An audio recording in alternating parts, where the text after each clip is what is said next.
here's the other cabinets that were in the kitchen. Our sofa's over there. Our beds are over there. My name's Scott Heisingen. This is my wife Debbie. We went through Ian like a lot of people did. We're post members of 136. It's just down the road here. We volunteered there for about 15 years, both of us. It's a great club, great people. We have owned the home for 22 years. So we've been on Pine Island for 22 years.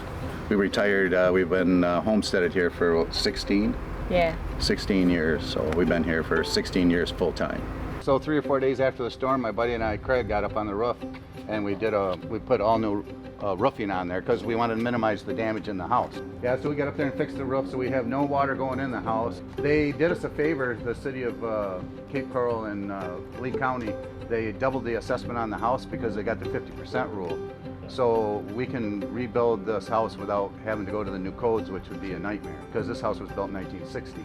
You know, the new codes would be way over whatever we could ever afford or even want to borrow. The grant we got from the Legion went to help replace our roof and a lot of the other stuff inside, the furring strips and stuff like that, to try to get our house back in order so that at least we can move on. You know, and we're kind of between a rock and a hard place because we're trying to get some FEMA money also because we can't really afford to, I mean, look, we need everything. So we've filed with FEMA, but yet we haven't heard anything from FEMA yet. It was quite an experience. We lost some, but a lot of people lost everything. So our heart goes out to them.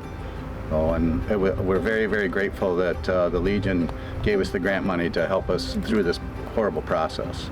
And the auxiliary, and I was very thankful for the money from the auxiliary, and I'll be using it towards new appliances. Yes. And Jennifer Cooper made it so easy.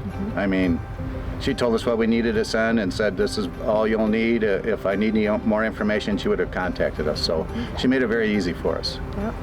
The initial damage most of it came from our carport that used to be here. It was connected to our roof. So when the carport left, it pulled about 70 or 80% of our rubber roof off, which started letting the water in the house. Water line mark on it because you could see where the water line was, so I put water line on it, and you could see it go all the way across here and into the bathroom. So you can imagine water was this deep in the whole house. And you know, the drywall just sucks all that up in there. We started tearing all the drywall out of the house, and the more drywall we pulled off, the more mold we seen, so we just kept pulling and pulling. So about 99% of the drywall is out of the home right now, so that we could eliminate the mold, because you don't want to move back into a house that has mold in it. Thank you very much for your donation, very much. And it's going to be put to good use, and we really appreciate it, really.